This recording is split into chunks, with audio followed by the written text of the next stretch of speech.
Good morning. Good morning, Mr. Chairman. Good morning, members. My name is Mike Morath, Commissioner of the Texas Education Agency. It's great to see you on this very brisk morning here in Austin. I have in front of you, you should have a set of PowerPoint slides. I'm going to walk through this today to give you an overview of our legislative appropriations request and where we are in terms of appropriations for public education. So what I'll start with on slide 2 is that what we attempt to do at the agency is synthesize all of the legislative requirements that are placed both on us and on public education generally to work towards our overall goal that every child, when they graduate from schools in Texas, are prepared for success in college, career, or the military. This is our overall North Star.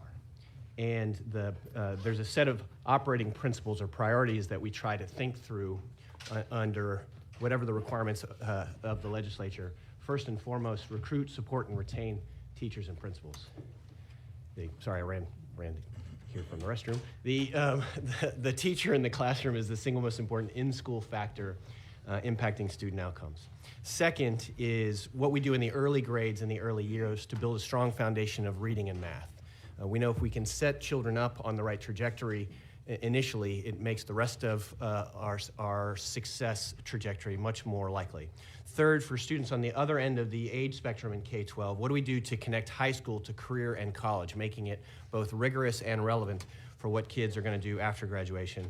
And lastly, when we collectively have not seen the expectations that we need to see both as adults and for our children, what do we do to wrap our arms around our schools to improve the performance of our lowest performing schools? These are our 4 key organizing principles. With that said, on slide 3, you see a high-level overview of what has been put in Article 3 to fund public education for the next biennium compared to the last couple of biennium. And this is, understanding public school finance is always complex because there are the specific appropriations made by this legislative body for public education, but schools are funded first essentially by collection of property taxes, which is not actually appropriated by the legislature, but it's authorized by the legislature. So this shows you the legislative appropriations, but not necessarily the picture of property taxes. And what you can see there is state funds are, as placed in House Bill 1, about $11.5 billion higher for the next biennium than what was projected to be true in the biennium that we are finishing. Federal funds are $1.2 billion higher, so in total $12.6 billion higher, but that doesn't inherently mean an increase in public school budgets by $12.6 billion, again, because of the complex interplay between property taxes and the rest of funding. Slide 4 is our attempt to give you an all-in picture. You will notice that it is lagging. The last year that you see data for is the 22-23 picture. And that is because we use closed books from all of the school districts that get submitted to us and then come in generally relatively late to the current fiscal year. So we have closed books for 22-23, and this is an all-in picture. The green is the amount of money that is federal that funds public education around the state. The gray is property taxes, and you'll see 3 versions of gray. There's the little vertical hash gray, that is INS, that is property taxes collected solely to pay for debt on buildings. Then there is the sort of solid gray, which is generally what you think of as M&O, property tax collections. And then there's the gray and blue, which is property taxes that then does get appropriated by the state legislature through the process known as recapture. And then blue is state funding. If we had closed books for the 23-24 school year, you would see a material difference in size between the blue and the gray, because of the effects of Senate Bill 2 and the significant property tax collections. Essentially what you've done is you've shifted from a tax policy perspective, so there's far more state funds and fewer property taxes funding public education writ large. So anyways, that gives you a picture of per pupil spending on an overall basis. We are, I think, north of $85 billion a year, all in. So you can take these numbers and multiply by 5.5 million, because that's roughly the number of kids we have in public education, to give you a sense of overall numbers. The slide 5 is a picture of our budget that shows up in the bill pattern. So if you look at Article 3, and TEA in particular, it appears that you have given me a huge amount of money, but what we try to visualize for you here is that TEA is mostly a pass-through entity. We are your administrative arm of the school finance system. So if you think about the $45 billion in Article 3 for TEA, $211 million of that is actually for TEA directly. The rest of that is given to school systems via the Foundation School Program and via various federal pass-through appropriations. So continuing on with House Bill 1 in and of itself, so on slide 7, just a few highlights. House Bill 1 does fully fund current law requirements under the Foundation School Program. This includes automatic increases to public school district budgets based upon the way law is structured. So for example, if more teachers are designated under teacher incentive allotment program, that's automatically funded. If more students who are, say, bilingual show up in school, that's automatically funded. If property tax, if the level of property wealth increases, that automatically causes an increase in Tier 2 funding. So all of that is funded in the base bill in House Bill 1. And you have continued essentially funding of all of the key non-Foundation School Program initiatives from the prior legislative session.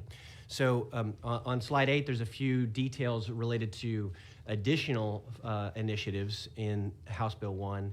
$51 billion of new property tax relief are embedded in that for the upcoming biennium. That's a very large number, but again, that is affecting the shift between the blue bar and the gray bar on that graph that you saw a couple slides back. You have a $400 million contingent rider that would fund money for additional funding for school districts related to the school safety allotment. You have $1 billion for an educational savings account program.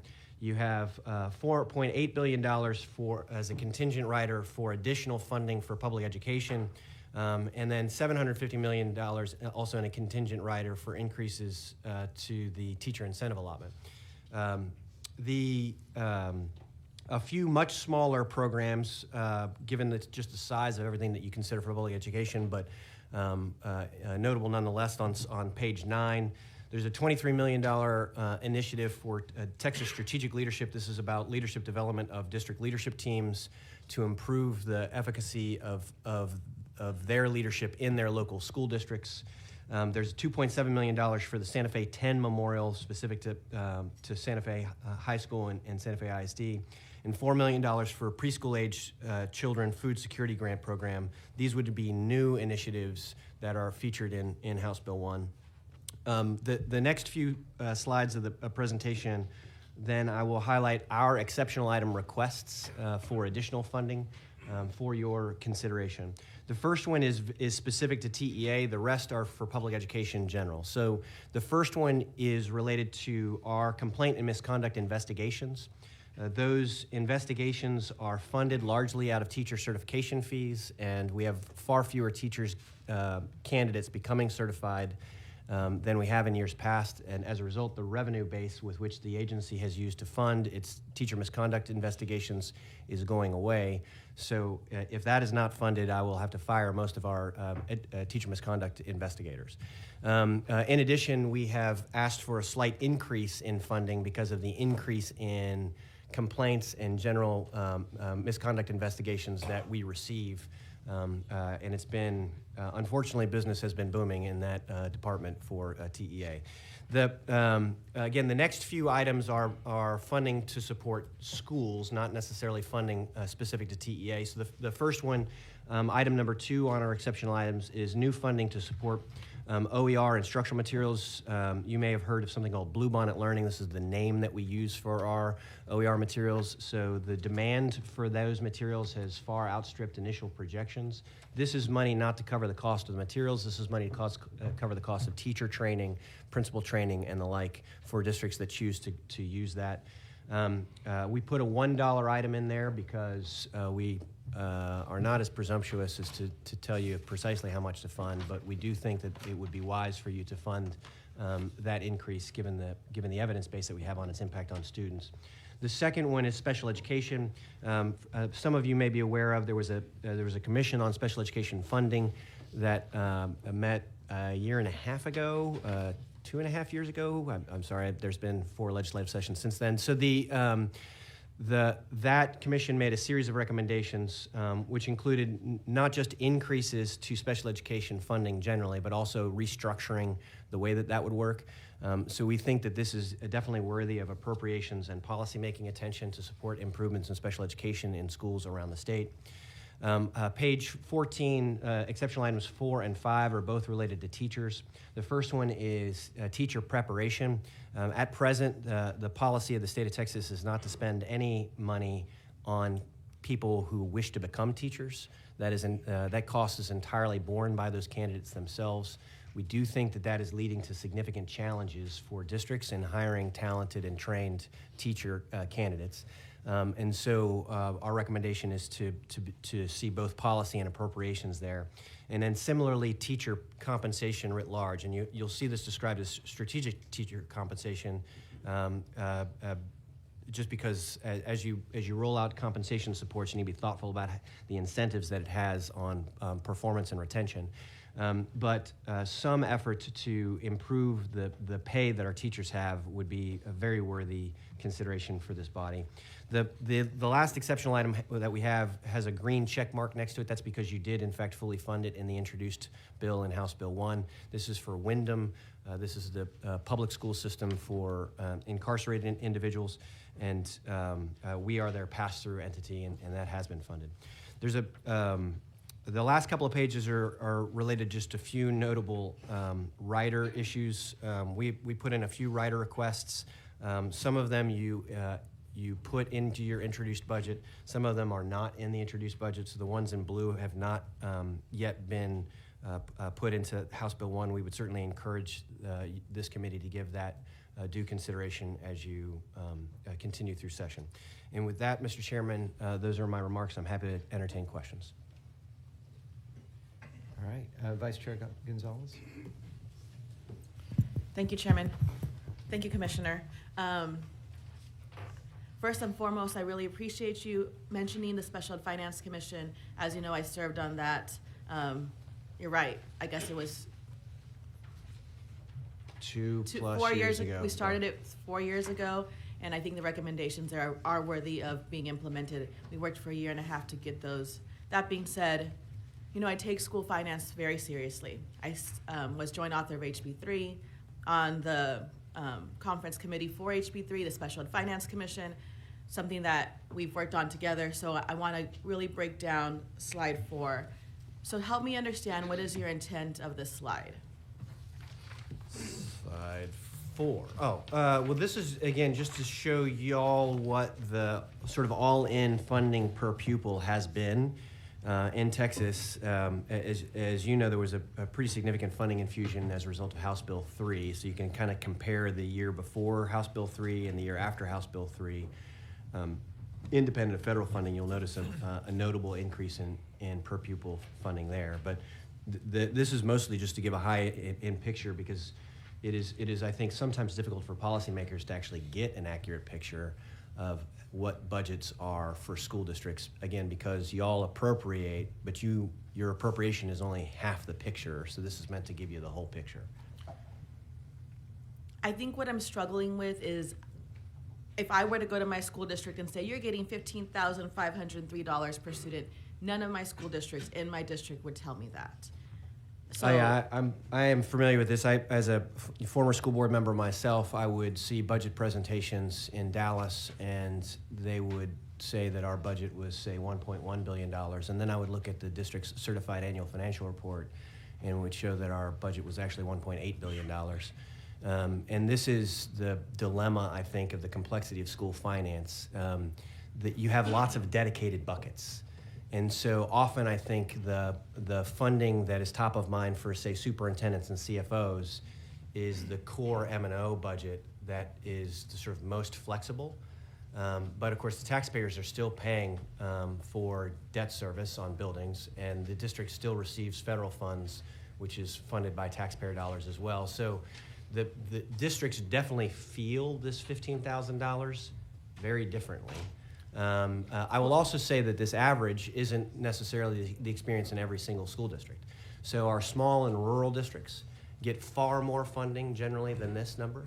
And our larger districts get less funding than this number, generally speaking, because of the way of the small and mid-sized formulas work. Also, you have districts in the state that have 0 INS tax rates, in which case that vertical gray bar slice is not in their budget at all. But even if a district has 50 cents of INS taxing, which is theoretically the maximum, they generally don't feel that operationally because they're using that to cover sunk costs. When they built an $80 million high school, they spent $80 million on it, and then they pay those bonds off for 30 years. So so I think your point is very valid. The way that a district feels this budget is going to be different than what the taxpayer spent all in on funding that budget. So I understand the complexity of school finance, so I'm going to push back a little bit because this isn't how districts feel, right? This is a reality of school finance. And sorry, Brian Harrison's head in the way. Here we go. Sorry, Brian Harrison. No, you're good. Fine. I was talking to the back of your head. So, but it's more than how they feel, right? So I'm struggling with this slide specifically because we're having very serious conversations about what our schools need and what our schools are getting. And this is not the actual, and it's not a feeling, the truth of what my school districts are getting. In fact, 86% of schools are getting between 8K and 9K once we just talk about M&O, and that's really what is going into our schools. Second of all, if we think about the federal funds going to pre-COVID numbers after next year, how will that be impacted? Third of all, I don't understand why revenue for recapture is considered in the per pupil funding that you're describing here. I think if you were going to call this slide, here's the buckets of money that have come into the state that are in the public school area and did a pie chart, that would be a different conversation. But the way you're presenting it is you're presenting it regarding per pupil funding, and this is not what is being spent per student. So I'm guessing my question is, can we correct this slide so that it's not misleading to think, so my constituents, if I were to show them this, think that their kids are getting this amount of money? So their kids are getting this amount of money. This slide is perfectly accurate. But as you mentioned, M&O is only a piece of this total picture. So a district that, in fact, I think you have this handout as well. So the school finance, the totality of school finance would allow one to sort of slice up the numbers just about any way you should so choose. This is, however, the all-in picture. If you turn to this document on page 7,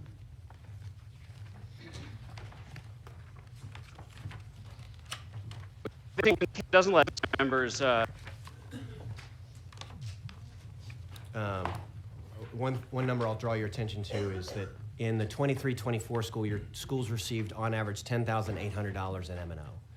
So you are right that if you limit your lens to just M&O funding, the number is $10,800. It's not $15,500.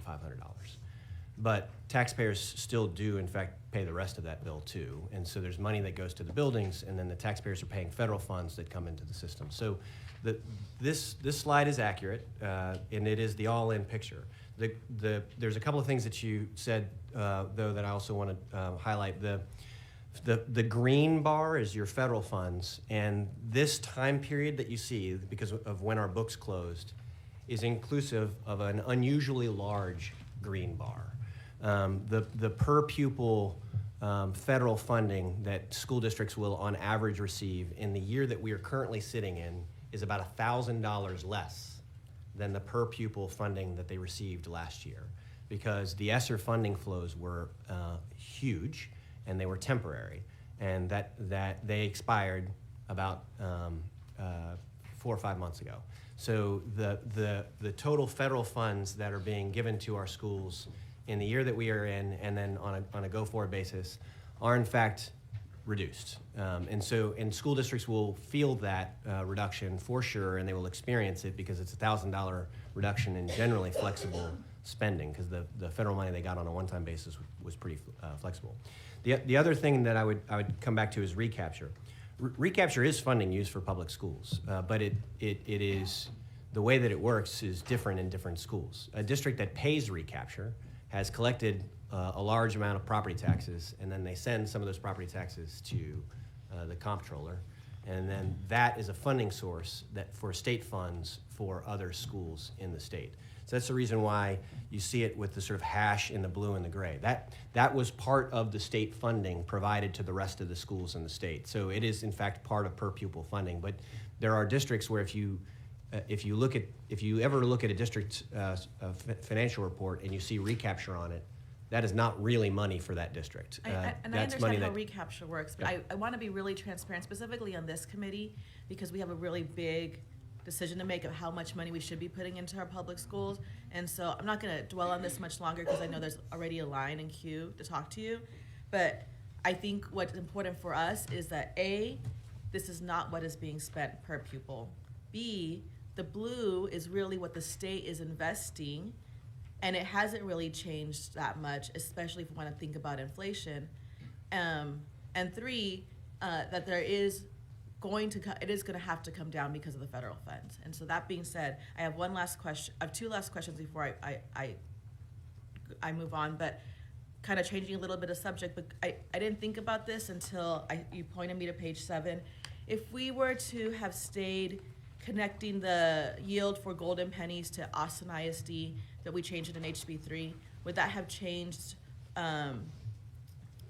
what we are seeing right now? I'd have to research that. I don't actually know. That's the reason I was looking for a pen. I'll have to research that and get back to you. We can calculate what the impact of that would have been. Yeah, I'm just a little bit curious. And the last question, on the tax cuts, originally TEA had reported that it would be $18 billion, but it's actually coming out to $22 billion. That's a $4 billion difference.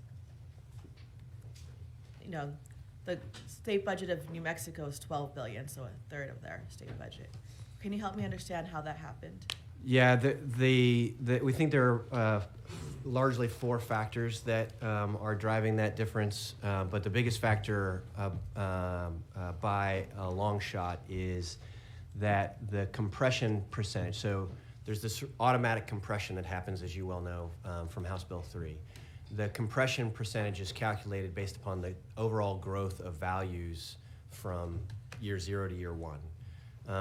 In year 1, as a result of Senate Bill 2, that particular comparison, there were in fact $100,000 homestead exemption, but the values that we had at the time to do the calculation were $40,000 values. And so we ended up compressing as if there was $40,000 of homestead exemption between year 0 and year 1, when there was actually $100,000 worth of homestead exemption.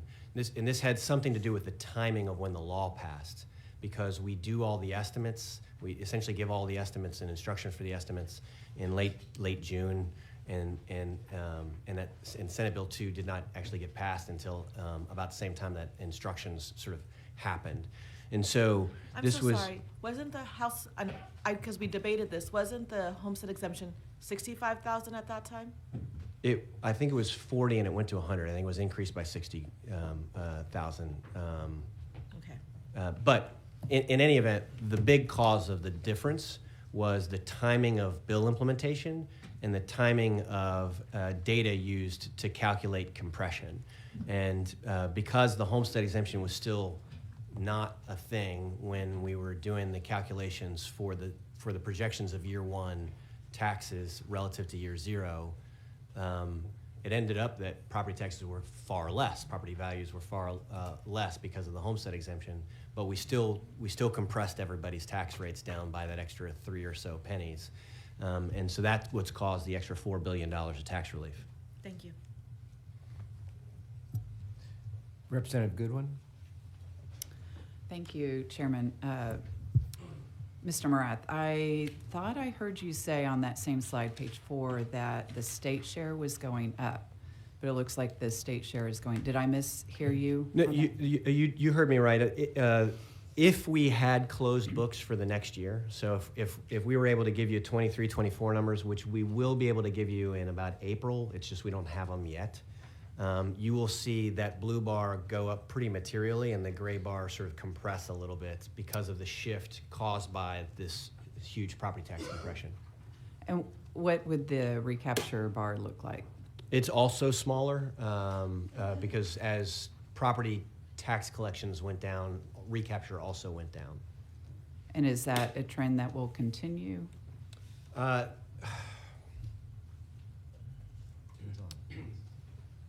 As property values rise in the state of Texas, I think the short answer is no.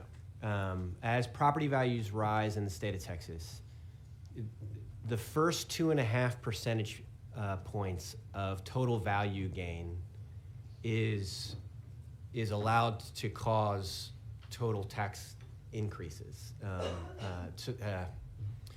So House Bill 3 has this automatic method of compressing tax rates. So as values go up, tax rates go down. But the first 2.5% of value growth is allowed to occur before tax rates begin to get compressed. And because of that 2.5% window, you should expect to see some slow increase in recapture year over year over year, unless the policy of the legislature changes to provide additional compression relative to that first 2.5%. So the recapture, if you look historically, was pretty small back in 2010 and relatively speaking very large in 2022. I guess it's a challenge for the districts paying recapture when they are underfunded for special ed, when they're underfunded for the safety allotment, when they're underfunded for a lot of things, for them to see their dollars leaving. And while it's a large amount to them, it looks like a small amount on this graph that seemingly the state could take and not have an impact. I think that is a very logical conclusion. There is case law and interpretations of the Texas Constitution that cloud that. I'll refer you back to this document. Page 6 of this document sort of provides a visual of how recapture works. Give me just one moment. So this sort of like fictionalized bar chart. So what you see described on this is that every school system in Texas generates an entitlement of funding based upon the students that they serve, not based on their property wealth. And whether you are in a very property poor location of the state or a very property wealthy location of the state, that is what the legislature says you are entitled to for the students that you educate.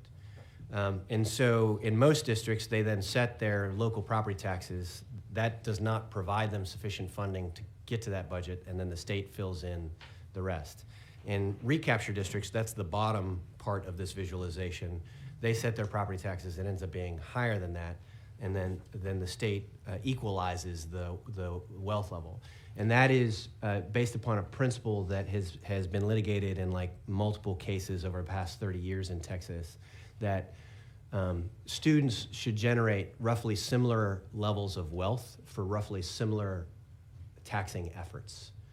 And so recapture was an invention of the legislature to satisfy that constitutional requirement, I don't know, 40 years ago, 30 years, I can't remember when recapture started. And it is to ensure that there's a similar level of funding from one district to the next. So districts that are paying recapture have basically the same per pupil budget that districts that don't pay recapture. But of course, if I'm a school board member from that district, I get very frustrated talking to my constituents because they are paying all this in property taxes, and it's not even really going just to my district, it's going to other districts in the state. Well, sometimes I think they would feel better knowing what other districts it's going to, but also learning things like $10 million going to the state of Colorado from our funding, or excess funds that aren't spent on schools and we don't know exactly where they are spent. We're told that there's some other school funding that they're spent on, but my office has gotten numbers in the past from TEA about the excess funds, which we're told not to call surplus, but essentially it's budgeting and then you don't spend all those dollars. And so I'm not sure what to call them other than excess or surplus, but it's been in the billions of dollars in past years. I don't think I understand the reference, what you're talking about in the latter, but if our office has provided you information that is in some ways inadequate, I would love to figure out how to solve that problem. Okay, but I think a lot of residents in my district feel like those dollars may not even be spent on education. The other thing is, I don't know that you mentioned it, but is there a gap between, in the statewide, a gap between what districts are spending on special ed and what the state is providing? Yes, the best evidence, so this was analyzed during the Special Education Finance Commission. We have updated that analysis. I don't know if I have this as a handout to give to y'all. Do we have this as a handout? I will give 40 copies here to y'all here in just a second. But what you will see when we get this to you is that the gap between all funding sources that districts receive for special education, which is the biggest a portion of funds that districts receive from for special education is from the legislature. It's what's allocated in the Foundation School Program, but they also receive IDEA funds from the federal government. And then SHARS is, I generally think of SHARS as effectively a reimbursement program for special education expenses. So those are the three big funding buckets that go to support special education expenditures. The accounting data that districts report to us on expenditures would show that it's about $1.7 billion per year that they are spending in the aggregate more on special education services than they receive from those three funding buckets. That's a pretty decent gap there. And one of my constituents sent me something about the disability penalty, and I don't really understand that. Do you know what they're talking? It says there's a disability penalty in Code 48.051A that is causing schools to... Oh, I know what that is. Yeah, that is what's referred to as the regular program offset. This, again, has been in state law for a long time. So about 60% of special education students receive special education in a general education classroom. But then about 40% of special education students do not. They go to, sometimes you'll hear them referred to as resource room, self-contained, this sort of thing. When a student actually leaves general education and then is educated in a different setting from a special education perspective, while they are there, that student does not generate the basic allotment. There are, I think, maybe 30 people in the state of Texas that understand this, so whoever sent you that text message is one of them. I think it is very worthy of fixing, and it adds up to about $1.5 billion per year statewide. So is that in addition to the 1.7 that you just mentioned? No, the best way to think about that is unrelated. That's money in their general education bucket for general education purposes that they are not receiving.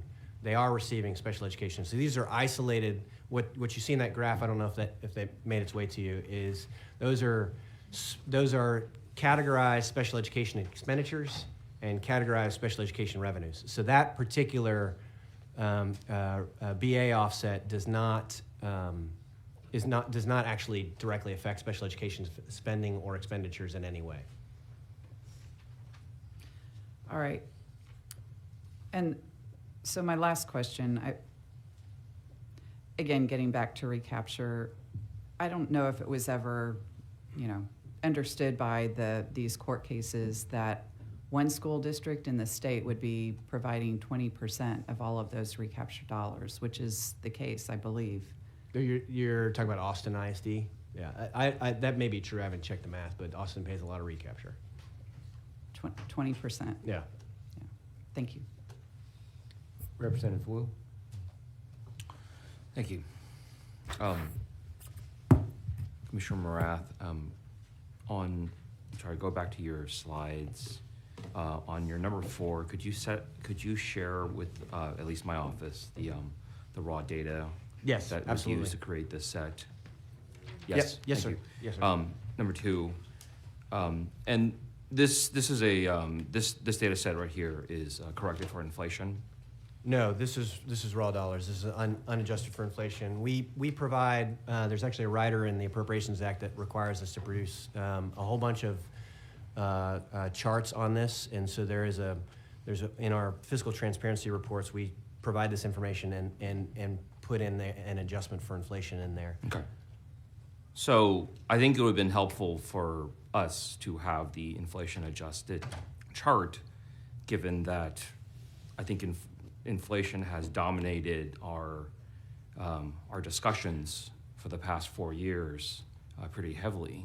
And I think that's what some of the schools are screaming about, that, sort of to Mary's point, is that the schools, I think, are not only saying that what they're saying is not only are they not getting the actual 15,000, but that 15,000 is not really 15,000 in terms of yesterday's dollars.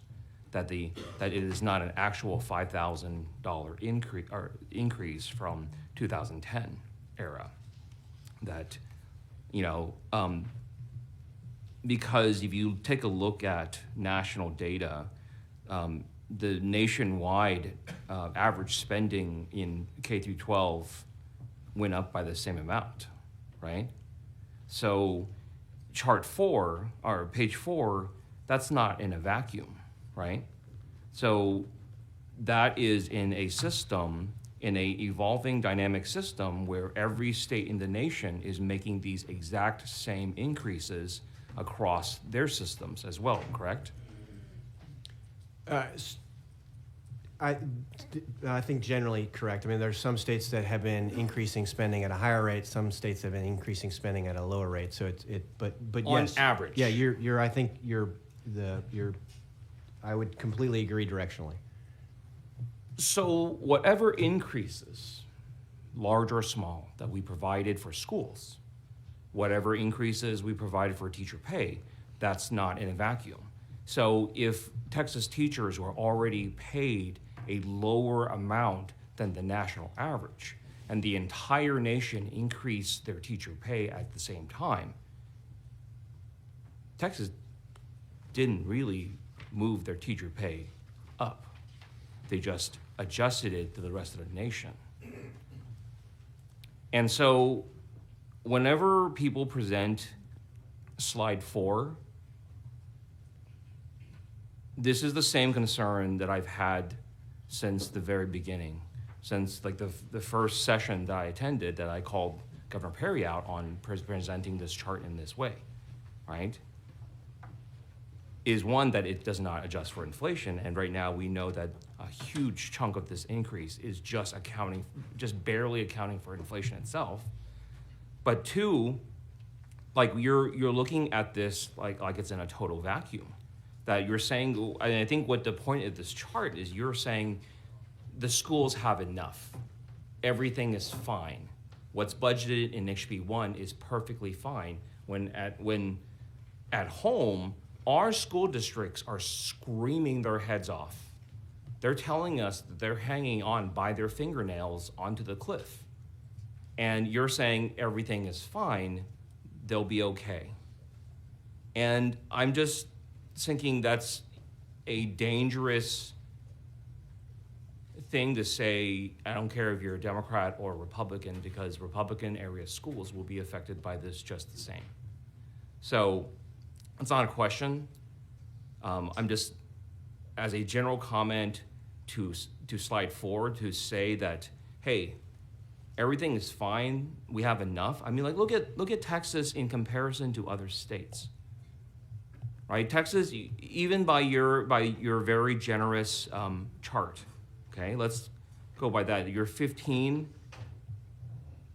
In our surrounding areas, our competitors, California is 18,000, New York is 29,000, Oregon 20.7, Washington 19.4, North Dakota 18.5, Kansas 16.6. Right? Even that generous slide 4, when you take a look at it and compare it to what the rest of the country is doing, even states with similar demographics, we are way behind. And to say that that is okay, that everything is fine. Thank you, Chairman.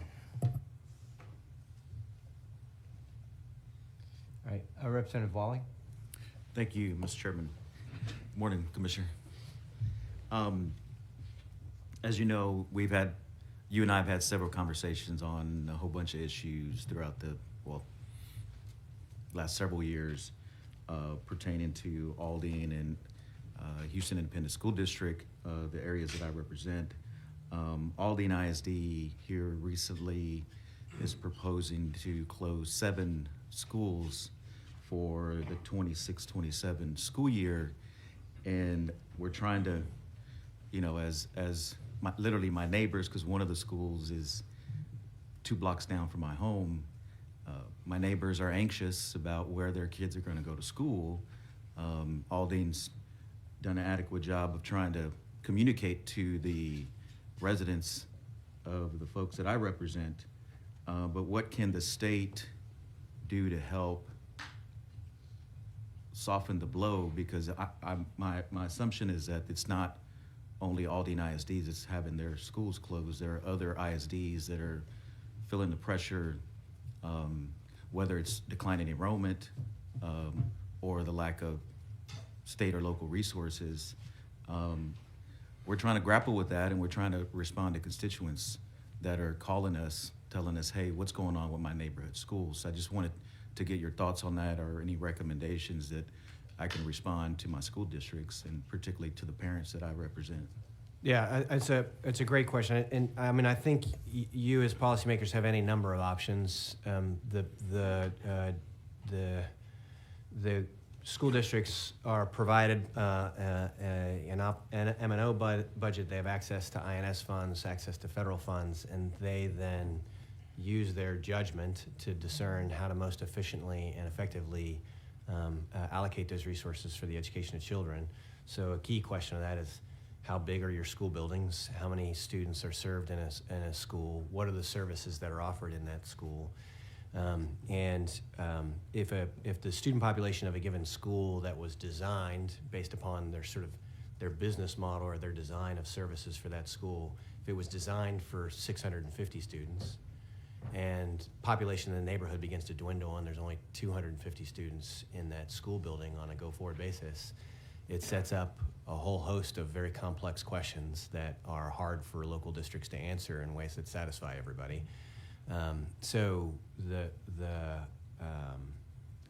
They are attempting to make efficient and effective decisions for the education of their school children. You can imagine if you have a school with 250 students in it, and you wanted a robust music program, and you wanted counseling services, and library support services, those are costs that you then allocate across 250 students. And if you had 650 kids, they're probably the same actual costs, but then they're allocated across 650 kids. And the school finance system is essentially designed predominantly to fund based upon student enrollment and attendance. So anyways, I think if you want to require schools to stay open, these are policy, requirements that you could pass in the law. If you wanted to change the funding mechanism so there was some, funding per building, you could rewrite school finance formulas to do something like that. But I think these are all just sort of economic efficiency trade-offs for how to ensure educational service delivery is working the way that you want it. I don't think there's any easy solutions that you face on those issues.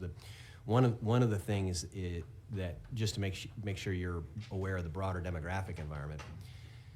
It was true for about 20 years in Texas that we grew by anywhere from 30 to 70,000 kids per year in terms of our student population.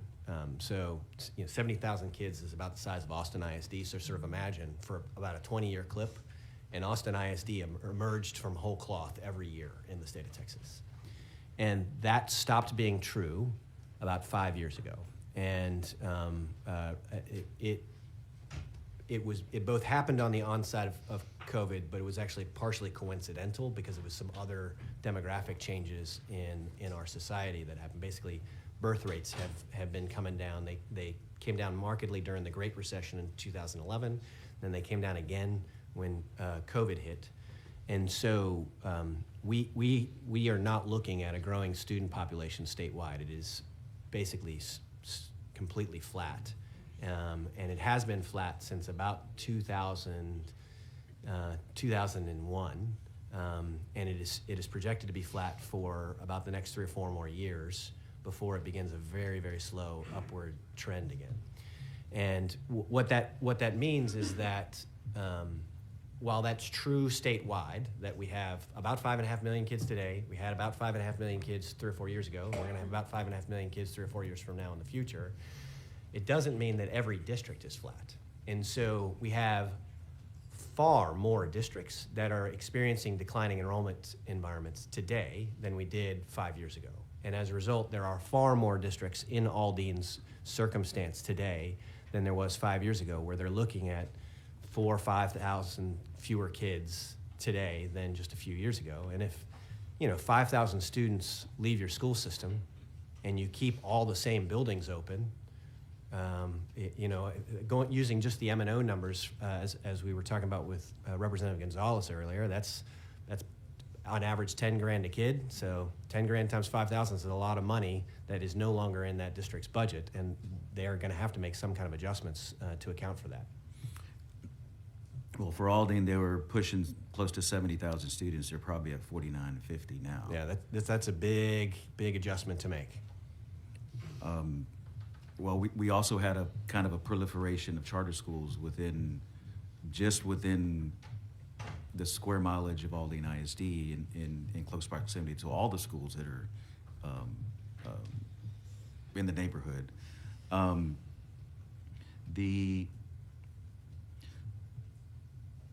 Right now, the basic allotment is about 6160, and so would raising the basic allotment allows for some of these schools? I'm just trying to understand, help me understand. If we raise the basic allotment, would that help us in the next couple of sessions? Or in terms of avoiding local school closures? Yeah, no, I'm just trying to find answers to folks that I represent. Maybe, but maybe not. The basic allotment is totally flexible money that a school district receives.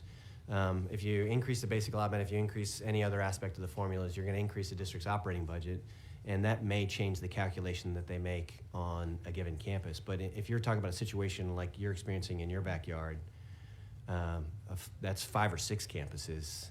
A basic allotment increase by itself would have to be pretty extraordinary, and so you're talking in the broad impact statewide would be pretty extraordinary, and they still might close the schools because it's not like the basic allotment causes you to keep a school open. Okay, and currently we use average daily attendance to, like, there's a snapshot of kids in seats that we take, and then we fund those at that level. Is that how I understand? That portion of it, or is there an alternative? Yeah, there is a portion of the school finance system that's funded on average daily attendance, which is not necessarily a snapshot. That's like an everyday thing. Okay. And then there's a portion of the school finance system that is funded based on enrollment. That is a snapshot. It's generally October 31st, and whichever kids are in your school district on October 31st, that you get funded for, even if that was the only day they ever showed up to school.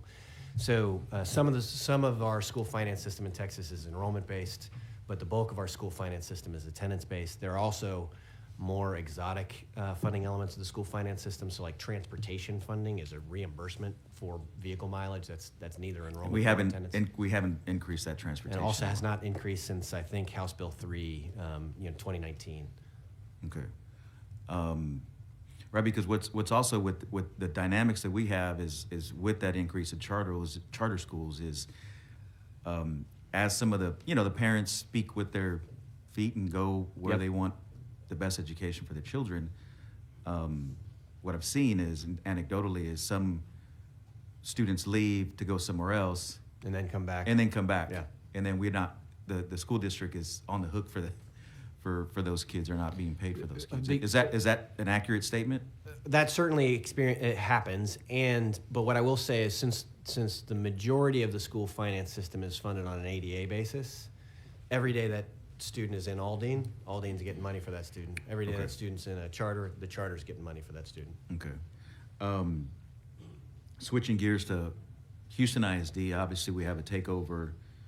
It's been, Mike Miles has been there for a while, and I don't want to monopolize all of Houston issues in this committee here this morning, but this will be the only time I get to talk to you in a public setting before we break out into subcommittees. But, there's been lots of parent anxiety, parent anger. The Board of Trustees, or the Board of Managers or Conservators, whatever you want to call them, those are volatile board meetings. Parents are just anxious all over the district. It runs everywhere, whether you're on the north, east, southwest, or west side of town. There's just a lot of anxiety. One of the issues that's kind of percolated for me in following the takeover is the amount of uncertified teachers. And is that an accurate statement? Or it's been reported that HISD has a substantially larger amount of uncertified teachers in their schools. Yeah, we think that is accurate. That's Okay. not isolated to HISD, and unfortunately, it is now true that the majority of first-year hires statewide were uncertified. It's the first time that's ever been true in state history, and so we have seen in fact, back to this thing. There's a chart in this document on page 8 that shows you over the last 4 years. There's been an absolute explosion in hiring of uncertified teachers statewide. So it is true in Houston ISD. It is also true statewide. Okay. Do we know that if other schools, based on what was passed, several years ago, that triggers these state takeovers, do we have an account of how many schools are close to triggering the law, where they're close to being taken over? Potentially. What complicates the matter is that we have been enjoined for 2 years from issuing A through F ratings by the courts. Okay. And so for the last 2 years, no one has had any sort of public accountability for performance. And that is what that entire law is predicated on. So until the court cases are resolved, I would not be able to give you sort of real-time accurate information. But we have sort of internal calculations that we are prevented from releasing that give us some insight into that.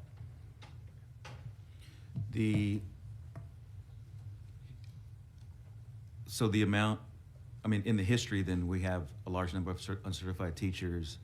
We have teachers at some level not getting paid enough, being overworked. How do we fix that, right? What recommendations do you have for us as the commissioner of the Texas Education Agency? Yeah, Governor Abbott asked us to form a teacher vacancy task force about 2 or 3 years ago. We did. There was a whole set of recommendations, and really want to commend the volunteers, a mix of teachers and administrators from all over the state of Texas that worked on that recommendation. It really is a holistic set of recommendations. So part of it is teacher compensation. That clearly is an important piece of it, and you'll recall from earlier in my presentation, I have an exceptional item request that says please do something about teacher compensation. Part of it is teacher preparation, what you do to get trained to start teaching. Teaching is an extremely difficult profession. It is as difficult as neurosurgery, and brain surgeons, Mr. Chairman, have the benefit of only operating on one brain at a time, and there's anesthesia. And teachers operate at 20 brains at a time, and there's no anesthesia. So it is an extremely challenging profession, and you need to be prepared for it. So we have another exceptional item request related to that. There are efforts to ensure that teachers have the resources that they need with which to teach, and I'm not talking about resources, money. I'm talking about like the well-crafted lessons, the sort of materials that they use to deliver instruction with kids. The legislature has made some progress on that in recent years, but we're sort of at the infancy of that policy change beginning to affect classrooms, and I have another exceptional item request related to supporting the kind of training that accompanies that. Discipline is a key factor in whether teachers are in a campus environment that has appropriate support from their administrators to maintain discipline in the classroom. The intervention supports for students, especially in special education, also have an effect. So there's a whole lot of things that we need to do to improve both the health of the teaching profession and improve educational outcomes. I'm happy to share that teacher vacancy task force report with you in detail. I think you should do a lot of it. Okay, I appreciate that. Obviously what happens in this building and what's going to happen that's being proposed on ESAs and vouchers, that's going to have another huge, I think, impact on our schools, particularly our ISD schools. And so I just want to make sure that we're cognizant of the 5.5 million children that attend those schools, and we focus on those children because there's various ISDs across the state that need help. The ISDs are clamoring for help, and it just seems like we're focusing on a very small amount of children when the vast majority of the kids attend an ISD or, to a certain extent, public charter school, right? So that's my concern, is after we leave here, after we sign he died, did we do enough for those children? And I would hope that we can say that we did, and the teachers as well. Finally, I do want to acknowledge you taking my phone calls and picking up the phone when you see my name. You don't screen my phone. You don't screen your phones. My calls, I guess, and you actually pick up. So I do want to acknowledge that and appreciate the communication that we have. And yesterday we talked about summer EBT. You and I have had several conversations about that. We don't have to get into detail today, but obviously we're trying to figure out what the lead agency would be, your office or your shop, TDA or Health and Human Services. My assumption would be, my thoughts would be that Health and Human Services would be the lead agency. They have some of the wherewithal. It's just being able to communicate between the three agencies, and I have some bills that I'm trying to, based on your recommendations, to try to fix some of this administrative barriers to implementation. So I do want to thank you for taking my calls on that. And I'd like to also work with your office in a more closer setting regarding HISD. Yes, sir. We have some communication problems with the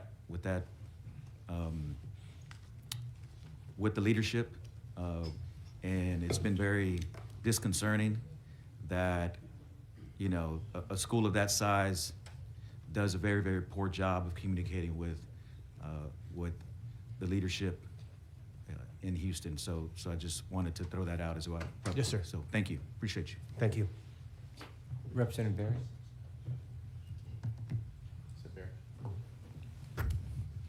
Thank you, Mr. Chairman. And Commissioner, it's always great to see, he's had the opportunity to visit our district several times, and I want to thank you for that. And also the visit earlier this week or last week in regards to a lot of my questions. But there are a few things that we didn't get an opportunity to talk about, and one of those things is a teacher allotment, incentive allotment. Yes, sir. Can you walk me through that? Because from what I understand, a lot of that is, teacher just out of their own discretionary funding that they take these classes, and it takes several years for them to qualify for these programs. So is there any way that, are we looking at streamlining that process at all? Or? Yeah, it's a great question. So I think the way that you phrased your question, you are referring to something called the National Board Certification process, which is actually a very small piece of the teacher incentive allotment. So the way that the statute has structured the teacher incentive allotment, there are 3 performance levels that a local, so let me take one step back. This is an optional incentive program that the legislature has created. A school district has to choose to do it. They don't have to. If a school district chooses to do it, they can, there's sort of like a no lift implementation, and then there's a some lift implementation. There are 3 performance bands in statute that a teacher can be designated as by the school district, what's called recognized, exemplary, and master teacher. And if you want to be able to designate teachers on all 3 of those bands, what you have to do as a district is you have to have a fair teacher appraisal system. That's basically the way statute works. And what I mean by a fair teacher appraisal system is, imagine 2 different administrators walking into a teacher's classroom. They need to be able to draw the same conclusion about performance. You can't just give somebody a designation because they have a good attitude and you like working with them. It's got to be a sort of a fair process. So you have to go through a process of ensuring your teacher evaluation and appraisal system is fair, and as it turns out, that's much easier said than done. So, however, there's a different part of the teacher incentive allotment which you don't have to do any of that as a district. And that is if you have teachers that they become national board certified, they automatically qualify as the recognized teacher under the teacher incentive allotment. So national board certification's been around for umpteen years, I don't know. And it's like getting a specialized master's degree in the art and science of teaching. It's a very intense process. It takes about a year generally. Sometimes it can take 2. But the legislature says if you've done that, we're going to recognize that credential and automatically designate you as recognized. So I think that's what you're talking about. That process is a big lift for a teacher, but the other process is really just about the teacher's day-to-day duties and how they get appraised. And so one of those is easier for the districts to administer because you don't have to have a fair appraisal system. If your teacher's national board certified, you just check that box and you're done. But if the district goes through the process to ensuring that their appraisal system is fair, it's got some sort of evidence behind it, then they can designate teachers just by running their appraisal process, which doesn't require any of that out-of-classroom work, generally speaking, like national board certification does. Yeah, so we give our teachers raises based on the median salaries, right? So those teachers that have been in the profession 20 years don't necessarily get enough necessarily to cover the cost of even the health insurance increases, right? So that becomes a challenge for a lot of trustees in the districts. So with the new initiative to bring up the minimum teacher salary in the state of Texas and move them closer towards a 6-digit type annual pay, I think these kinds of things are going to be critical for us to be able to streamline and allow them to become more certified. And a teacher that's 20 years into the profession may not necessarily, or 25 or 30, we have a lot of 30-year teachers in some of our districts, want to necessarily go back to school and start this process over again. So I would, maybe if there is some sort of longevity credit or something along those lines that would allow them to take advantage of the teacher incentive allotment a lot faster because of their time in service, I think that would be something to look into. And I wanted to ask you a little bit, you didn't talk a bunch about charter schools, and I know you and I have had this conversation, and we have some charter schools that have been put in our district, and they're not performing very well, although they are taking students from our district and whatnot. Is there any thought process into being a little more critical on approving these charter schools? So I can describe the current law process for charter school approval, and I'll draw a distinction between a new charter entity coming into existence and an existing charter entity adding a campus, because those are different legal processes. So a charter entity that comes into existence goes through a really intense application process. It's, I don't know, 15 steps. They got to put together their sort of operating plan, like a business plan. They've got to go through capacity interviews. We check out who the board is, who the proposed superintendent is. If they cut muster with our evaluation processes, then we make a recommendation to the state board, and the state board either approves or vetoes the approval process. And I can't remember off the top of my head, but it's like less than 20% of entities that wish to become charters end up getting approved. It's a very rigorous application process. Once you are approved, state law sets up an expedited approval process, a discretionary approval process, and basically a closure process. So if you are operating mostly DNF charters for any length of time, you just get shut down. The accountability regime for charter schools is far stricter than the accountability regime for ISDs. So a single charter campus that's an F 3 years in a row must be closed, and if a charter entity continues to have one of those, the whole charter entity gets closed. It's a very strict accountability system. So that's sort of the bottom. At the top, if you are an A or B approved, if you're an A or B evaluated operator under our A through F system, we basically are required to approve whatever new site plans you offer. So it's what's referred to as expedited approval. And then there's a middle tier where there's more commissioner discretion as to whether or not to allow it or not allow it, and we generally provide a more critical lens to whether or not the approval should happen and where it should happen, that sort of thing. But that's the way current law works. Okay, so I guess I would like to see something along the lines of, you mentioned an existing charter that may want to open another campus. Is there any consideration for the initial charter and the actual scores that the campus gets, their accountability score? Yeah, that's to be able to say, hey, look, you're at a C right now, but before you can open any more or any additional campuses, you need to be at least a B or better. Yeah, so again, under current law, if you're an A or B operator, you're automatically approved. If you're a C operator, it's commissioner discretion. So if you wanted to, you could change the statutory framework to give the commissioner less discretion to approve C operators for expansion. So that's a potential policy change that could be made. Yeah, I'd love to see more scrutiny in that area personally. If we're going to take kids out of our public schools, I would certainly like to give them to make certain that their charter is at least as good or better than the ranking of our current public school, right? And in some cases, I only have 3 public school districts in my district. It's kind of a small district, but we have an A and 2B rated public schools, so I think we have pretty decent schools in our area. So I think I would love to see a little more discretion in those areas for adding charters and things of that sort.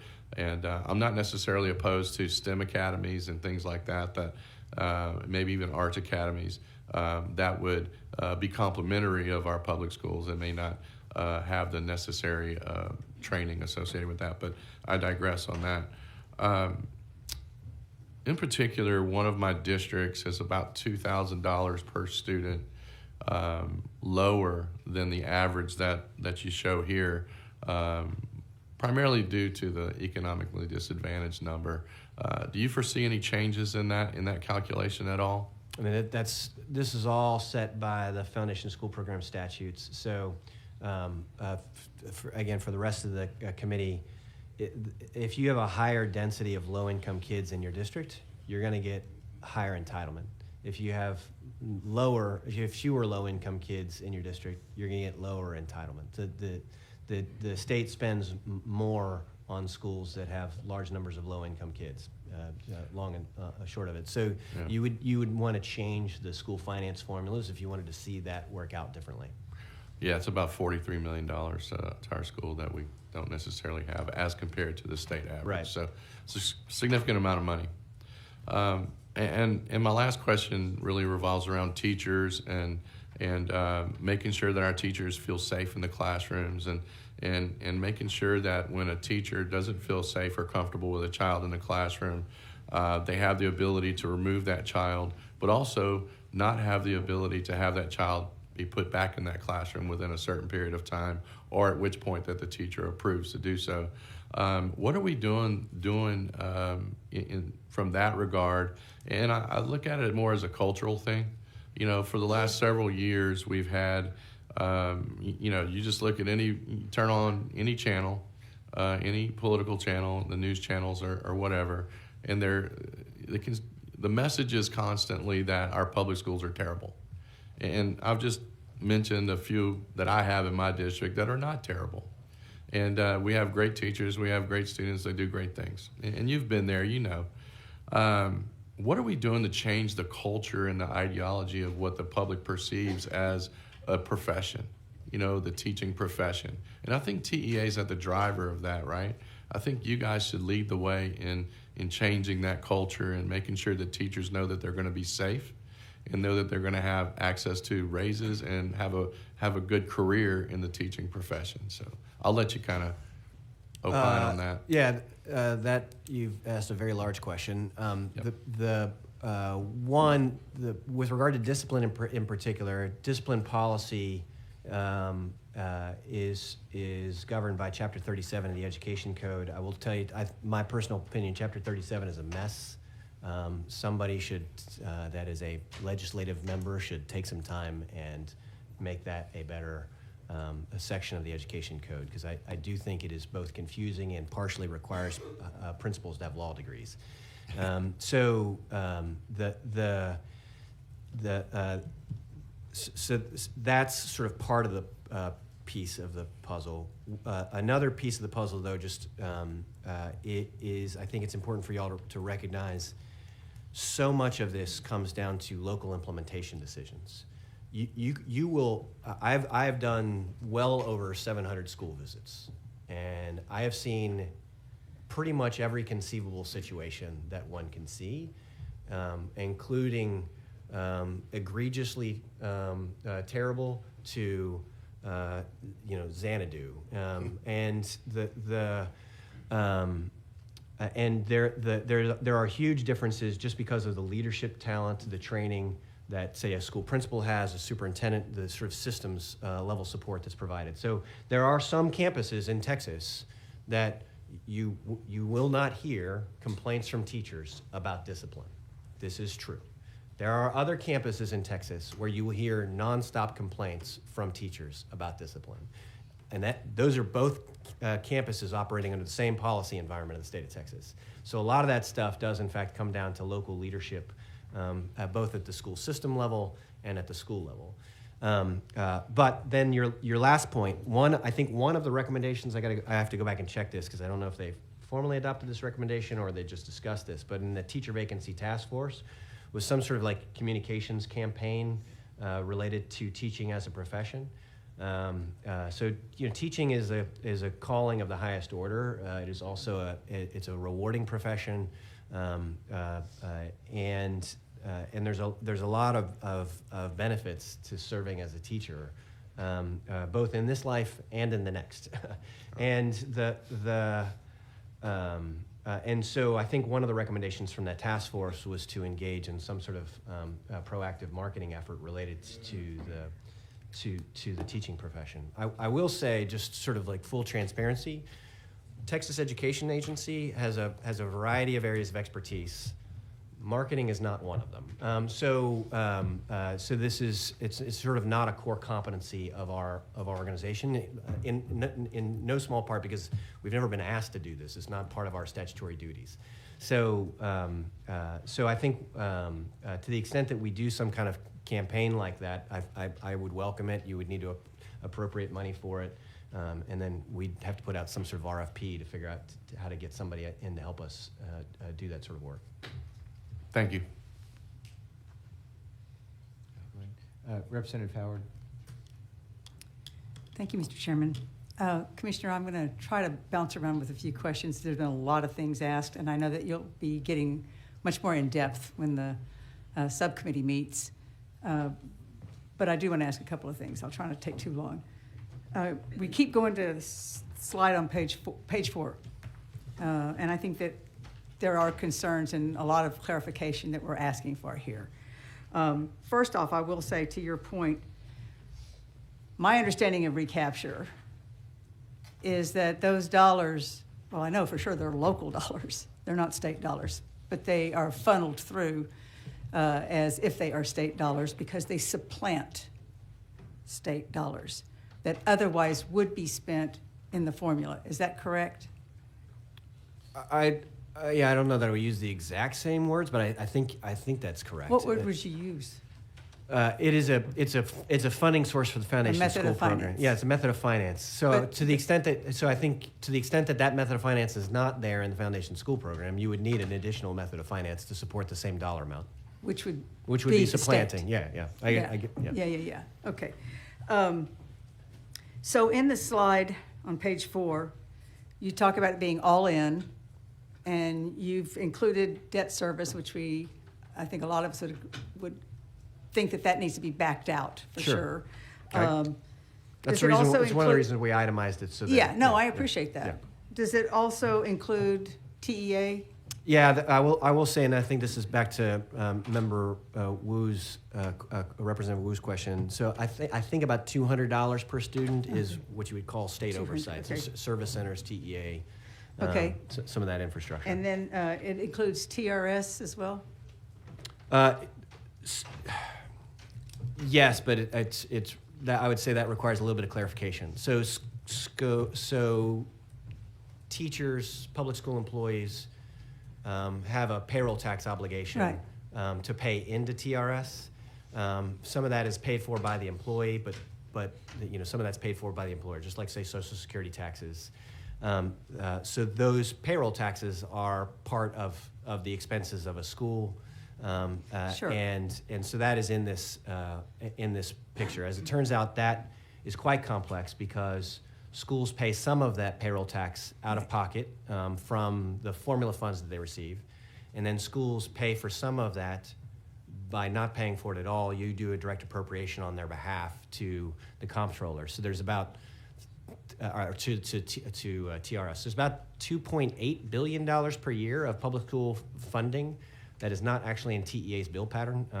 It shows up in the TRS bill pattern, but it is in fact an annual expenditure, and districts account for that in their certified annual financial reports because it's sort of an in-kind revenue they receive from the state. Well, I think to Representative Gonzalez and others' comments here that this chart is used as if this were the case without going into all those nuances, without going into all of those complicated formulas, and that it would be more helpful if we had things broken down to what is actually going to the schools. That would be helpful, I think. I know you don't include inflation here. It indicates on this chart that since 2011, it's gone up the cost has gone up 48%, but my understanding of inflation over that period is 36%, so there's certainly that would make a big difference in how this looks. Let's see here.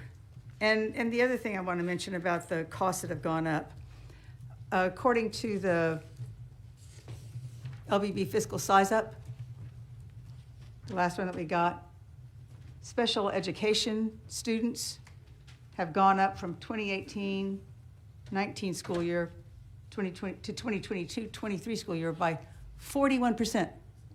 Yeah, I think the numbers are even more stark than that. If I recall, when I started, special education representation was about 8.6% of the student population in Texas. And was that not because that there was this perceived, whether it was accurate or not, I think that's cap certainly. I on think that's which a you could causal identify? factor. That's right. So that was identified. We corrected that. Yes. And right now, the special education student population is 14%. In fact, it's higher than 14% because that's a slightly lagging data point. So 8.6% of 5.5 million to 14% of 5.5 million is a huge, huge shift. Yes. And so And a huge shift in cost. and school districts have cost incurred to provide those students with individualized education programs. And we've already talked about how we are underfunding our special education services. correct? Yeah, there's roughly a $1.7 billion per year difference in special education expenditures made by schools versus dedicated revenue streams for special education that schools receive. So these increased costs are partially accounted for by the fact that we have students that are more costly to educate, and we're not adequately, if I'll use that word, funding how those services are provided. Yeah, I think that's spot on. I'd explain it a little differently. Slide 4 is the revenue picture that school districts Yeah. receive. In the long run, school districts cannot spend more than the revenue they receive. This is the revenue No, they can't. receive. They're actually in deficits, but yeah. And in the short run, they can, but you've got to make up for that. So as more special education students are identified and served, that inherently causes more revenue to come into the school district because special education students generate revenue. But school districts are spending more than that revenue on every single special education student. So the sort of SPED expenditures are growing at a faster clip than SPED revenues. Okay. Well, my understanding is that about 60% of Texas school districts are projecting deficits. So despite what we have on the charts and despite what we say we're providing, school districts are finding themselves in deficit situations. Part of it is from underfunded state mandates, like special education, which is not, that's federal and state, but the mandate of what we provide to those students. Part of it is the things like the armed officers on every campus that haven't been fully funded, those kinds of things that the school districts are required to do unless they have that waiver. And that is costing them, and they're finding themselves in deficits. And we know that we have increased funding from the state, but a substantial part of that funding is actually to replace local school property taxes and not actually adding money to the system. Is that not correct? Yeah, I think that was my point on slide 3, which is you can see very large increases in state appropriation that may or may not result in actual budget increases in districts. We talked about the basic allotment sum, and I can't remember who you were responding to, and said that if we increase the basic allotment, that would give more discretion for operating budgets, that sort of thing. But is it not true also that based on HB 3, that any increase in the basic allotment, I think it's 30%, has to go to providing increased salaries for teachers, nurses, counselors, and librarians, and then 75%, some 25% of that, I think it is, has to go to other staff regardless. If we increase the basic allotment, we actually will increase, by the way the statute's written, salaries. Is that not correct? Yeah, that is correct. There's a 30% requirement to when the basic allotment is increased, that 30% of their net new money must be spent on compensation.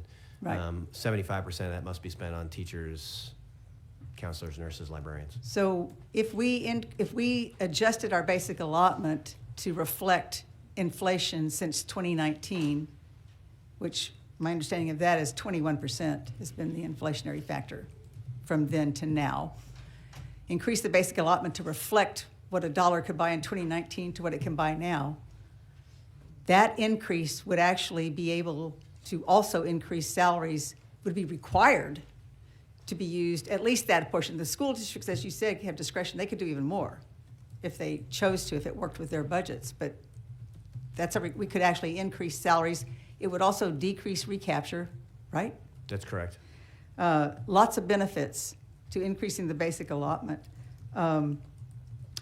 Okay, so let me just real quickly here. I had a couple of things. I've got a lot of things, but I'm going to try not to do everything. On your charts, though, let's see. I know. I wanted to ask you about the riders, the transparency rider that you have in here that you want to change. On page, let me find it. The riders are toward the back, sorry. Yes, clarified several riders to increase transparency of funding and ability to provide better data regarding programs. That is a summary. I'd have to actually look at which riders. Oh, I'm looking at page 20, Oh, thank you. rider 59.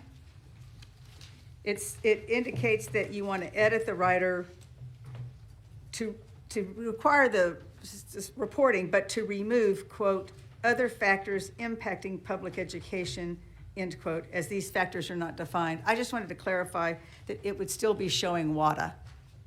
Yes, and Okay. it would still be showing the CPI offset. It's just, we Okay. don't actually know what that means, and so. I guess I'd have to ask. So we've Who given, wrote that? we've given you, we've given you everything that we understand to give you, and so Okay. we were just saying for clarity, remove that phrase. Okay. And also you mentioned you're on hold for the A through F ratings. Yeah, we've been enjoined for 2 years. Right. Didn't you put something out there, something like was called what ifs? Yes, but that actually was put out before the injunction, and the what ifs were about the year before. Okay, so we still don't have, That's right. Yeah, no, Information, okay. nobody outside of school administrators would have summative performance of their public schools for the last 2 years. and I just want to clarify something you said too about, the school districts, the school boards, of which I was on one, use their judgment to determine their budgets. Absolutely. But they have to do so with these mandates in mind. They have to do so with the student population that they have. And I know that you also mentioned that some of these choices that are being made because of losing student population, which impacts the school's bottom line. Is that not correct? Yeah, generally M&O follows the student. INS doesn't, but Yeah. M&O follows the student. So if a student leaves one school system and shows up in another, the second school system's budget increases. The first school system's budget is reduced by the amount of that M&O funding. So when students leave, even if they left for, say, a voucher program, that school that they left will lose dollars, and they still might have fixed costs regardless. Yeah, I mean, whatever the underlying reason that a student population was X one day, and it's X minus something the next day, that M&O adjusts accordingly. So I mean, that happens if a factory Right. closes Right. down. Happens Right. the flip side, and new housing development gets added, so a whole bunch of new money shows up in the district's budget. So that's the way the school finance system formulas work. But yeah, so you'd have Yeah. to lose X number of students to actually see a net result in your budget, because you still have to have a classroom, you still have to have a teacher, you still have to turn Yeah, on the you- lights, you still have to have you're- the cafeteria workers and the bus drivers and all that. Yeah, you're talking about the sort of expenditure fixed decisions. costs. Yeah, the expenditure decisions that are made. So some costs are truly fixed, some costs are sort of variably fixed, and then Well, I think some costs are utilities are variable. pretty fixed. But That's right. So some Yeah. costs are, but even utilities, districts go through efficiency efforts, and they can drop, utilities prices which they by have 10%. to do debt service for a lot of times. But so HB1 proposes $400 million for the school safety allotment, which apparently would about roughly double it. I think your website says the allotment costs $183 million in Yeah, it would 24-25. basically double. So the school basically safety. double it. So that could mean $37,000 per campus, or instead of $15,000 or whatever, or Yeah, it could be however you want to compute it. It That- could that's right. increase it, it would double it. But that's not sufficient, according to most school districts, to provide a salary for an armed guard at that campus. It still is not covering the full cost of what we're asking school districts to do. Yeah, that depends pretty substantively on both the labor market and then the labor decisions that are made by the district. A sworn officer, which the bill recommends but doesn't require, is I think all in north of six figures a year for that, to cover the cost Yeah. of the officer. But there's 9,500 campuses in the state of Texas, and you don't have the ability to hire 9,500 sworn officers even if Right. you wanted to. Right. So other labor decisions don't cost $100,000. We see districts making a mix of decisions, but there's definitely some cost associated with that. Oh, definitely. with that armed Yeah. armed presence on campus. So just real quickly before I end, I want to say something about the two school districts that I represent, one of which I served on the school board, and that is Eanes ISD. Eanes ISD, which is one of the more affluent school districts, a very high-performing school district, great outcomes. But they have a $6.3 million shortfall. They're closing a school. Even Eanes is closing a school. They're discontinuing their Spanish immersion program, which is an extremely popular program among the residents, but they've got to close their budget gaps. With Austin ISD, the deficit has grown from 92 million to 110 million as of mid-February. Part of that loss is SHARS, and I want to mention SHARS because I do hope that we'll be able to hold our districts harmless for the previous years.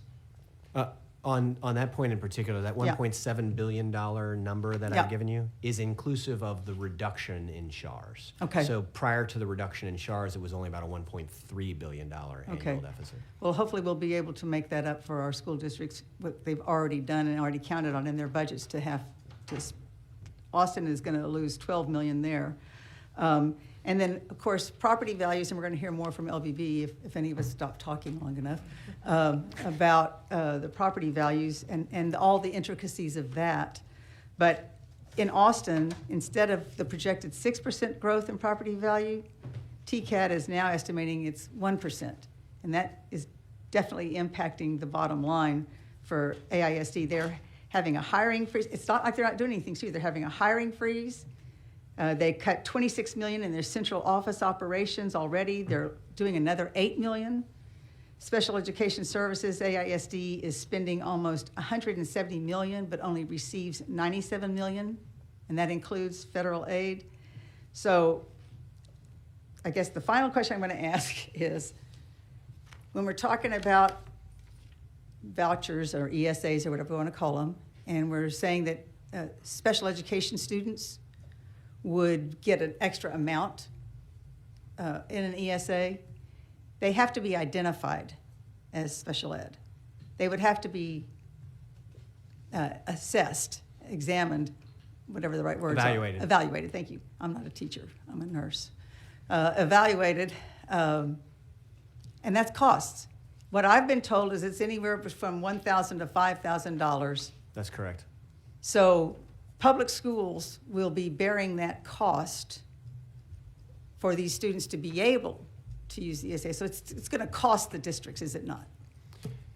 To the extent that you have, so under current law, unrelated to the existence of an ESA, anyone who goes to private school is entitled to get an evaluation from their local public school Right. district. This is an ID requirement that's about 60 years old. And I think most people don't understand that the public schools are required. That's right, and to so do this. and so that happens. All private school students are required Yeah, to do so that work. that happens today, and you are right to point out that school districts bear that cost, and they get no funding to bear that cost under current law. Right. So that will continue to happen under a Regardless. under an ESA program. And I think to go back to our exceptional item on this subject, and then the conversation Representative Gonzalez and I had about the Special Ed Finance Commission, one of those recommendations was to provide a dedicated funding stream to public schools for covering the cost of evaluations. And I would certainly urge policymakers to give that recommendation due consideration. Thank you, Commissioner. All right. Representative Simmons? Thank you, Mr. Chairman. Good morning, Commissioner. So I guess my first question, because I have a few different questions to hit at, but would you say that in Texas we currently have school choice, that parents have the option and the ability to choose the school of their liking? Because I know that's been a big conversation, and it seems to be some confusion for the public and maybe others, so just wanted to hear your perspective. So a couple of different ways. One, if you have enough, if your personal income is enough, you can buy a house anywhere in Texas, and you get to exercise choice that way. Two, we do have charter schools. Of course, you don't have charter schools everywhere. And then three, districts can, but they are not required to accept students who are sort of transferred either from a different district or a different part of within their district. So there's some mechanism for choice of enrollment to be exercised with those limitations today in Texas. Thank you for answering that. And just kind of to touch on what my colleague Rep. Berry mentioned earlier about this public perception that our schools are not working and somehow are broken. And part of the conversation, you know, a remedy for that is vouchers. And just listening to you say, you know, the population has flattened, people are not having as many children, you know, different things. Do you have any concerns about should vouchers, you know, pass and be implemented, what that will do to an already reduced population in your school, in public schools? No, and in fact, what I might offer, so there's some research on the impact of charter schools that I think is fascinating. So charter schools are public schools, but you have sort of ISDs, these are elected school boards, and then charters, which are essentially nonprofit boards. When there is a sufficient density of charter schools in an area, so there's a sufficient level of choice, what the researchers generally find is that it causes the performance of all of the schools to improve. So both the traditional ISDs, where students may be leaving to go to a charter, and then the charters that they're there, it raises performance overall. This has been an effect that has been seen in Texas. It's been seen nationally for the better part of 20 years. So how does that work exactly? Because it looks a little different in my district specifically, because in the eastern part of my district, southeast side, Sunnyside, South Union, you may be familiar. Typically what we see, and I say this as a person who sends their children to the schools that people don't choose anymore on purpose because somebody has to, you know, think about them. If there's a higher concentration of charter schools, but there's also not much growth in that area, people are not moving to that area, what happens to the public school in that community if they have less students to work with? I don't know how that would work as far as raising standards. One, and this is something I used to see when I worked for the teachers union, people would avoid coming to schools in Sunnyside, Third Ward, mainly because you can get your career ruined as a first-year teacher at a school like Yates, which is a school that my son goes to, I'm very proud of. But when kids are not able to, you know, pass the test and, you know, bubble in as many bubbles correctly, it has a negative impact. And so a lot of time where we're seeing the highest concentration of uncertified teachers, it's in those schools in that community. So I'm kind of having a hard time understanding how a higher concentration of charter schools and then the implementation of vouchers, which would take even more children out of the public school, would raise standards. And we can, like I said, I would love for you to come to, you know, District 146. I'm sure Rep. Jones, Jolanda Jones, who's next door to me in 147, would love for you to come visit our schools. My son is in a graduating class of like 150 students at Yates, which is wild. And I was in a very small graduating class at Yates in 2006. And so we've seen a number of charter schools continuously open over the years. We've also seen the basically decimation of our feeder pattern. We have closed several elementary schools in Third Ward and in Sunnyside and South Union. I think we're down to one middle school that feeds directly into Yates. And so again, I'm just trying to get an understanding of how those standards are raised.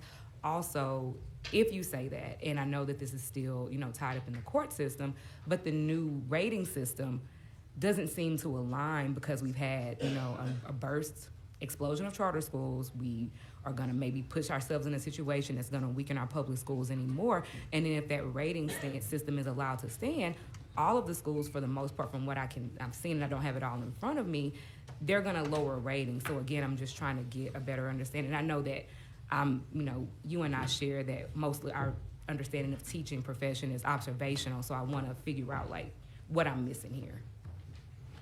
I don't know that I don't think I fully understand the last part of your question, which was the A through F rating system.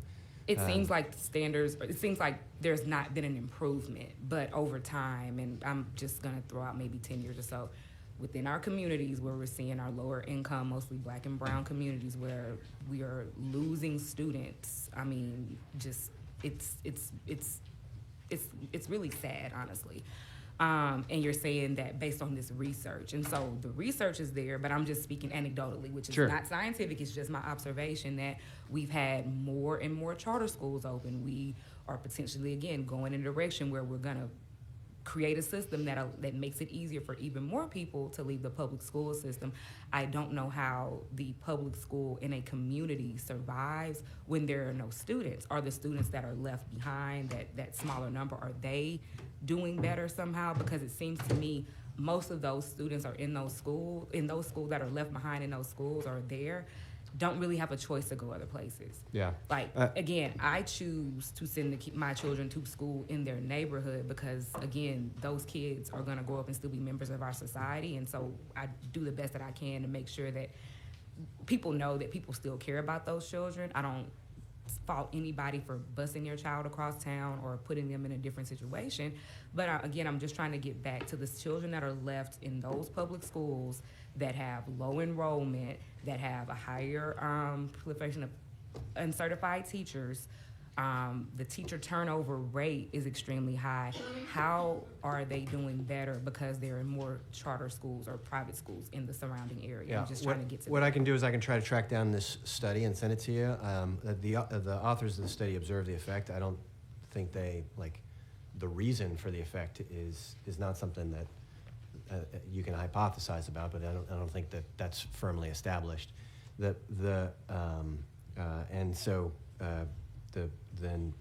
how you interpret the study and what you choose to do with it. All I'm aware of is generally the effects of additional choice options have been shown historically to cause positive performance improvements overall. And I can hypothesize as to why. There's any number of reasons that lead ultimately to whether students are learning. Some of them is the total level of funding provided as a resource base to that school. But again, Principal A and Principal B might be making very, very different management decisions. And with the same underlying resource, one school might be significantly outperforming another. So a lot of this has to do with specific leadership decisions that are made campus by campus, district by district.